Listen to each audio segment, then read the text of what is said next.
happens. All right, so we're being recorded. So, hi, I'm Karen with My Kids Gay and I'm Okay podcast. So, today my guest is right here, my next door neighbor, Cooper Beck from Henderson, Kentucky. Cooper, thank you for coming.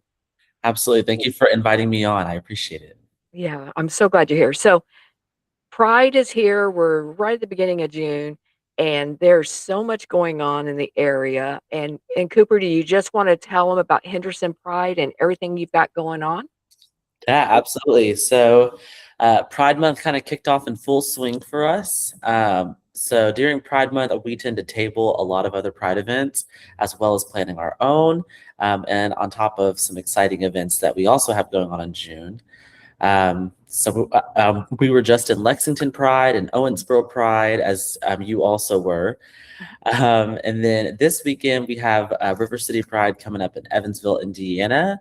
And then on Sunday, we have our Pride Kickoff Drag Brunch. And this is our second time doing this event. It is a three-course brunch with some amazing talent. And it's one of our largest fundraisers for the year. So if you're interested in purchasing tickets, it takes place at Farmer and Frenchman, and you can get those tickets on our website or by visiting our social media. And I went last year. I want to interrupt you. I went last year, and it was the best food. Remind me of being in Europe, and then being in the vineyards. I mean, and then the entertainment, of course, was top notch. Well done. Well, I hope you'll join us again this year. It's going to be just as good, if not better. And then from there we have next Saturday we are going to be in Richmond Pride on June 13th over in Richmond, Kentucky. And then on June 27th, we have our annual Pride celebration here in Henderson. So this is our third annual Pride celebration. We have just over 80 vendors signed up right now. We have over 30 performers who are lined up. We have Jada Essence Hall, the season 12 winner of RuPaul's Drag Race, is going to be headlining our celebration this year. Our stage production is set. So it's going to be a really big and exciting day for us. And then, of course, since we like to keep the party going, starting at 10:30 that night, we have our after party, which we introduced last Pride. So that's coming back this year. It's going to be at Cap and Court. Tickets are going to be available next week. But our Pride celebration goes from 2 to 10 p.m. in Central Park in downtown Henderson, Kentucky. And it's on Saturday, June 27th. It's going to be a busy day. I'm already tired thinking about it, but I can't wait. I'm not going to be able to get to the Pride drag brunch, and I'm so mad, but I already overbooked other things. If I can get out of it, I'll be there. Okay. Because it is fantastic. So, and I've been telling my friends about it as well. And then Henderson Pride, Henderson's not a big town. So you got a lot going on for this size of a town. When did Pride start in Henderson? Yeah. So Henderson Pride started in June of 2024, almost accidentally. So at that time, I was a student at Bellarmine University, and I had a class project to just do something for my community. And I had toyed with the idea of doing Pride, but I was like, one, I've never planned an event in my life. I don't know how that stuff works. And then also I was like, I don't think Henderson is ready. I don't think that we are at that point where we can safely celebrate Pride. But there's a quote by Earl Nightingale saying that the time will pass anyways, and don't let that deter you from a dream. And so I was like, I'm going to do a little 3-hour event at the library, and it's going to be just over our history. And so I had like a timeline of LGBTQIA history that ranged from 1940 up until 2024 at that time, because we have over 80 years of documented LGBTQ history in Henderson, which I think is really cool. And then for those who don't know, Henderson, Kentucky is in Henderson County, Kentucky. We have around 27,000 people in our town. To some other Kentucky areas, we are a big city, but to most metropolitan areas, we are considered a rural town. And so I posted on Facebook, and then it just kind of went hometown viral. And the library called me up and they said, Cooper, we are so excited to work with you on this, but we simply do not have the space. Because I think at this point, over 200 people had marked interested in attending on Facebook. Wow. And this was 3 weeks out from the event. So in 3 weeks, we got organized. I went from no vendors to 20 vendors, no food trucks to 4 food trucks. I had no stage and no program other than a presentation. And we quickly turned that into a 25-foot gooseneck trailer decked out in rainbows. We put some drag queens on it. We put some bands on it, got some speakers.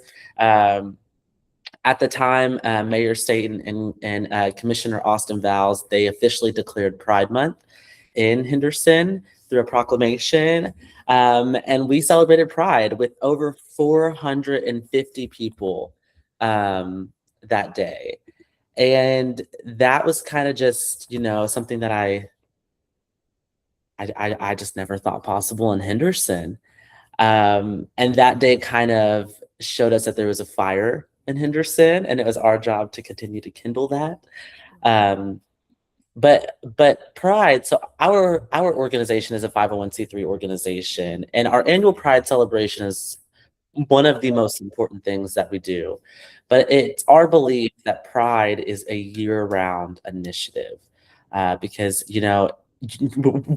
we might be able to make you feel affirmed and loved and supported for one day out of the year. But whenever you leave our celebration, how are we working to build systems that will continue to affirm you? And that stemmed from at the celebration. We had people. I had a person who was trans ask if I knew a doctor in town that was LGBTQ affirming. I had a couple who shared that this is the first time in over 30 years that they had ever held hands in Henderson. I had another couple who had just moved in from Georgia after leaving Henderson, and their first welcome home to Henderson was a Pride event. Um, I, and it was so many different things like that and stories that showed us that we have work to do and a lot of work to do. And so, that trans person now has a doctor. That couple, I've seen them holding hands quite a bit. We have built these year-round spaces for LGBTQIA people to be affirmed, supported, advocated for, and we're doing education around that. So all of that motivates us to get to our annual Pride celebration to where we can truly be proud in Henderson. And that was truly represented on June of 2025. So just a year later, when we celebrated our second annual Pride, and we had almost 1,600 people join us in downtown Henderson. That's fantastic. And, we're both from the similar communities. I mean, we're 20-minute drive from each other, so we're each other's neighbors. And in a rural community, there are less resources for marginalized groups. I cannot stress that enough. I couldn't go to Henderson Pride last year because I went out to Denver Pride, and it was city blocks, downtown Denver, and then it really made me realize how much work I needed to do right here at home. My nonprofit is a national nonprofit, and we serve the entire country. But I also know as a rural member of this community, there's a lot of resources that we just don't have available to us that larger communities do. So, and then, like you said, just simple things like sitting together and holding hands. And, I've explained that to my friends. I said, when you see two men holding hands and you kind of, the heterosexual, you kind of do the double take. But I said, when you then put in context, one day a year, they feel safe enough to do that. That makes me sad. I mean, when you talked, I have my tissue already because I'm like, here it comes. Yeah. That when you start putting it into those contexts, why are we doing this as a society? And why have we made so many people feel unsafe? I know my daughter has shared with me when she came out that she got death threats from former friends from high school. And that story's not unusual at all. At all. Well, like even in Henderson, I mean, I will say that there has been a noticeable shift in Henderson, and I will largely credit that back to Henderson Kentucky Pride and the work that our team has done. But I mean, I can remember 5 years ago me being followed to my car in downtown Henderson or hearing a slur in place of my name while just trying to play tennis on the court. And so for many LGBTQIA people, the idea of ever being able to stay in our hometowns and truly be affirmed and supported is just something that we don't ever look to. I mean, I certainly didn't. And I grew up in Henderson. I came out in the 6th grade. I was unapologetically myself, as hard as that was at times. And while I dearly loved Henderson and I love my family, I just knew in my mind, I was like, I'm gonna have to move to Louisville. I'm gonna have to move to Chicago. I'm gonna have to move to Yeah. truly find community. And I did. I lived in Louisville for just about 2 years, and then I moved back because I realized that I shouldn't have to leave to find acceptance. But I also have a responsibility to do the work to build that acceptance and to build communities and to build a community and a Henderson where every person of their identity can be celebrated. Good. Fantastic. So what else? So Henderson and all that, but what else you got going on? Because you guys are everywhere. Yeah, so we have Richmond Pride coming up on June 13th. That's about it for our June calendar. This festival is slated to be our largest festival yet. And so it is just planning after planning. After this, I have to hop onto a call with a stage vendor, and then I have to hop on a call with a security team, and then I have to hop on a call with a finance meeting. So it's definitely very, very taxing, Yeah. but it's the best job in the world. I can't complain. Fantastic. Okay, so let me ask you this question. This is something kind of just dawned on me. If you could ask the community for anything, what would you be asking for them in this Pride season? Are you talking about the LGBTQ community or the Henderson community The or? Henderson community. Let's do both. Let's do the Henderson community first, and then we'll do the LGBTQ plus community Yeah. second. So for the Henderson community, I I ask for love.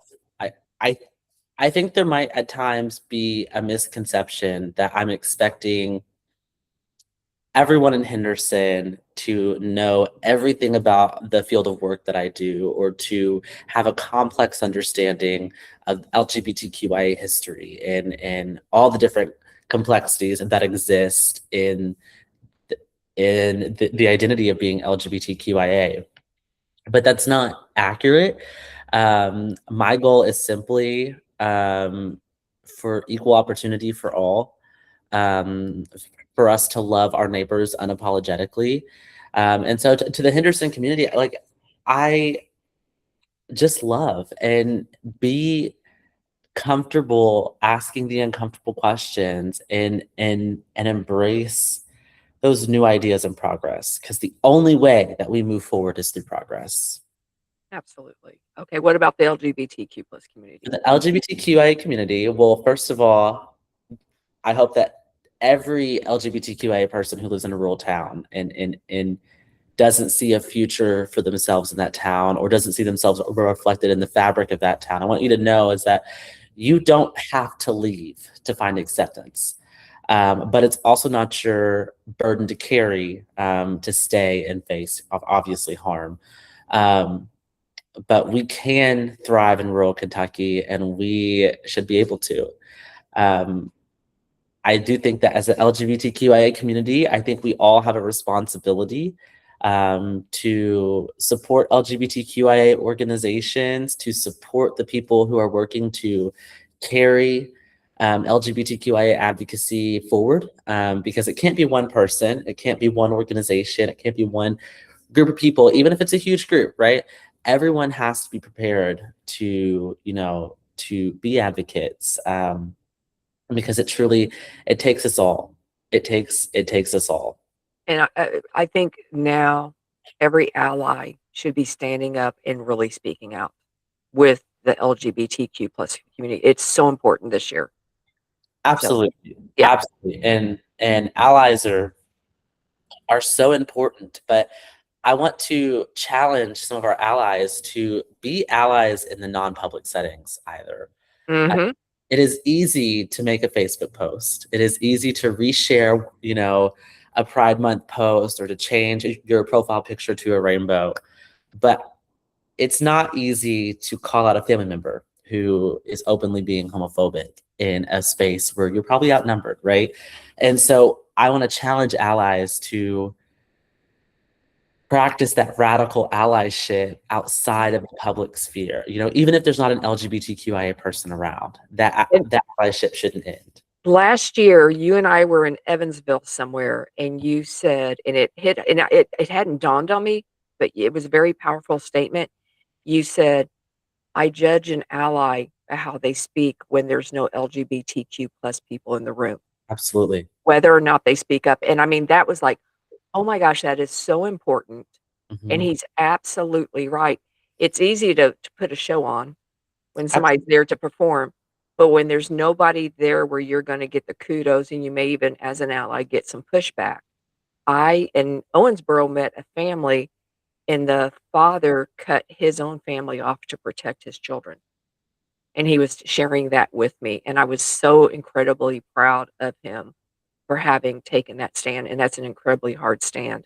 Mhm. Um, and I share all the time, there's a lot of pressure on parents to disown their LGBTQ plus kids across the board. And I've yet to meet a parent when I make that statement, when I go out and do my presentations, they go, I've never had one go, I've never had that. They all just start nodding their heads. So there is a lot of pressure across the board on allies in the community overall. So Absolutely. Absolutely. And that goes, you know, outside of being an LGBTQIA ally. I mean, that applies to any marginalized group that you claim to be a friend of or an advocate for. How you speak about that group when there's nobody from that group in the room matters. Um, so, you know, that's 100%. an across the board thing. Yeah, yeah, 100, and like I said, I heard you speak last year, and I was just like, that was my takeaway, and it was so powerful, and I've actually borrowed it from you in a couple of my presentations, so we're gonna get the message out there. Yeah. So, is there anything else you wanna I know you're super busy, so we can make this as long or as short. Is there anything else you wanna cover? Because I mean, you got so much going on right now. Yeah. Well, I want to invite anyone who lives in an area where pride doesn't exist. Pride does not have to be a scalable operation. Pride does not have to be a six-figure production. I would actually argue that that's kind of the opposite of pride in some cases. Um, Pride is community, and it's who you celebrate with. So, you know, it is easy to look at large organizations and say, you know, that can never be us. But compared to the spirit, right? What sort of spirit of community are you building in your community? Because I think that's pride. That's pride. It might be two tents, and hey, it might be two tents, a gooseneck trailer decked out in rainbows and a drag queens. And that is pride. And we actually still have people talking about that pride because it wasn't expensive at all. Actually, it was quite cheap because it was mostly paid for by me and one other person. Um, and we have people who have been to to New York Pride and Denver Pride, which are all great festivals and great Oh, yeah, organizations. But the intimacy of small town pride, I think, is something that is hard to beat. yeah, yeah. And again, like, I went to Denver Pride, and it's city blocks, and there's hundreds of thousands of people, and you're just going in this conveyor belt from tent to tent to tent as you get the freebies and talk briefly with people. And there's just something about the intimacy of these smaller towns. You're making these connections. And then also, I think people are more likely to be able to network to find the resources that they're needing for support and stuff. Absolutely. And those are like large prides. I mean, for Henderson Pride, so we just went to Lexington Pride, which I think had like probably 10,000 or more people. Um, and we had so many people who were from rural communities who had left their town to find that acceptance, who saw Henderson, Kentucky, just loud and proud, and the smile on their face, the conversations that we had, the stories that we heard. I mean, those are something that I'm gonna take with me into some grant applications and just in my life and in my life. So Yeah, it's fantastic, and it's so needed. The acceptance, and, everybody wants to talk about the suicide rates and things like that, but what they don't go further into those studies is having the acceptance and the inclusion drives those rates down into what I call normal levels, you Absolutely. know. We have data that shows that even one accepting person in an LGBTQ child's life reduces their risk of suicide by 40%. Exactly. And, So and, it's, and it's so easy to be that one person. it is. It's so It is. easy. So, okay, so I've got my little ally pin on, Mm. and I always show this to people because I want the parents and other allies to just buy them and wear them. I bought 50 of them, and I've got them on everything, and I usually forget that I have them on, and I go somewhere, and then somebody's like, "Thank you," and I'm like, "You're welcome," and it doesn't dawn on me, and I'm Yeah. thinking, what's going and then I'll get in the car and see the pin, I was like, "Oh, okay." Well, and small displays like that. I mean, Yeah. in Henderson, which I think she'll appreciate me telling the story. She's now on my board of directors. I was eating at Sidewalk Cafe, talking, and I see someone with a free mom hugs shirt on. And Mhm. I stopped her and I was like, "Oh my gosh, thank you!" Like even though I lead the Pride Yeah. organization in Henderson, like this means so much to me because she wasn't previously involved in the organization, and she was being a bold ally just on her own. Yeah. So small gestures like that can And go. and, that happened to me. I went into Evansville. I was doing stuff, and I've got this really cool green, and it's got the rainbow. It says "Proud Ally" right across the top. And so, it's before I wrote my book, and I had it on, and I went to this restaurant by myself, and this woman walks up. She goes, "Thank you for wearing that shirt. Means a lot to me, and this is my family." And she had her daughter and her grandchild with them. And it kinda took me aback. I kinda didn't know what to say because I wasn't expecting to be thanked. But it Got does make a difference. And, I'm thinking it's just a T-shirt, but it was a strong message to her. absolutely, So, yeah. absolutely. So get those T-shirts and wear them. Yes, yes, please. Yeah, so what else you got, Coop? Is that about it, or you got some more? That's about it. I would encourage everyone to stay involved with Henderson Kentucky Pride. There's a lot going on, and for the growth that we've had in 3 years, I think is a sign that that acceptance in rural Kentucky does exist. Mhm. Um, so yeah. Do you need any kind of donations? Is there anything that you're running low Yeah. on I that you mean, could use I, help with? I I don't think any pride organization is going to say no to donations. Absolutely. Any way that you're able to contribute to Henderson Kentucky Pride goes a long way. We have all sorts of opportunities, ranging from obviously our corporate sponsors all the way down to someone who can just bring a case of water to our festival. So if you plan on coming on June 27th and you want to make a meaningful contribution that works for you, feel free to reach out to us. It can be as simple as buying us a case of water so we can make sure everyone has water at the festival. But it can also look like donating service or just sharing our posts, and interacting with us online. That helps us so much. So Yes. Absolutely, absolutely. Alright. Well, Cooper, I really appreciate everything, thank you so much. I appreciate it. and, I hope you come back on. As things Absolutely. go through the year, just reach out to me, and we'll make it happen, okay? Absolutely. I will do that. Alright. Thank you so much, and I'm gonna go ahead and quit recording, okay?